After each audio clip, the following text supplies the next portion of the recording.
Ardia Rahma dari JCC Senayan. Memang pada saat ini mereka di kepala negara sedang mengadakan pertemuan tertutup ya Angie. Dan ini ada dua level, yaitu level yang pertama adalah level kepala negara di mana dipimpin oleh Joko Widodo, Presiden Joko Widodo, di mana nanti juga ini setiap kepala negara akan memberikan pernyataan gitu ya, pernyataan singkat dan akan melakukan debat umum. Dan juga nanti ada level menteri. Level menteri ini dipimpin oleh Menteri Luar Negeri Republik Indonesia, yaitu Retno L. Marsudi, dan di mana juga akan melakukan hal yang sama seperti itu. Dan memang ini tertutup, jadi wartawan tidak boleh masuk gitu. Tapi yang menjadi pertanyaan, kira-kira apa sih sebenarnya yang mereka pertanyakan dan juga menjadi debat gitu ya? Nah ini Aris, untuk hari kedua ini memang secara keseluruhan akan membahas lebih ke isu-isu seperti radikalisme, terus juga ada terorisme, lalu tentang peningkatan pengungsi yang dari kawasan Timur Tengah yang akan ke Eropa. Ini merupakan hari kedua dan ini merupakan hari penutupan ya Aris ya, dan nanti deklarasinya akan dinyatakan diumumkan jam nanti 5. pada pukul 5 juga, dan pastinya kita juga akan memantau bagaimana nih ya, kan penasaran juga pengen lihat gitu ya.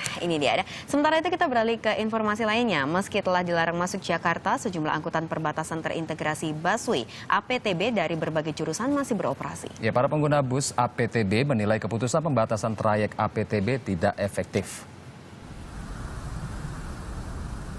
Sejak Sabtu 5 Maret, Dinas Perhubungan dan Transportasi DKI Jakarta membatasi trayek bus angkutan perbatasan terintegrasi busway APTB. APTB kini tidak boleh lagi masuk ke dalam kota Jakarta.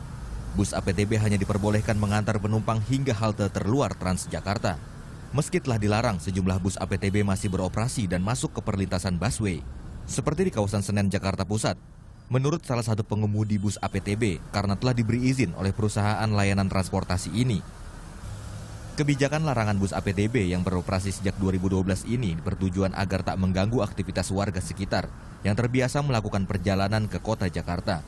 Pemerintah DKI Jakarta pun telah menghimbau agar warga Jakarta menggunakan moda transportasi lain seperti Trans Jabodetabek.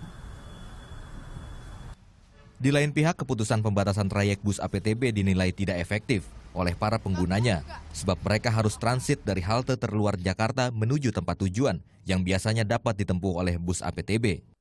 APTB ya sedikit banyaknya merasa dirugikan, soalnya meskipun nggak tiap hari, tapi saya rutin naik APTB karena ada pekerjaan yang harus diselesaikan di Grogol. Meruginya waktu ini, saya nungguin dari Kampung Melayu lama. Dari kalau NTB kan langsung begitu, Senin langsung.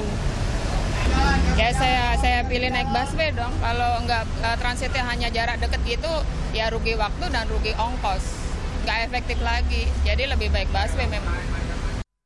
Banyaknya pengguna bus APTB yang harus transit mengakibatkan penumpukan di halte terluar dari Jakarta, seperti di halte Cawang Uki.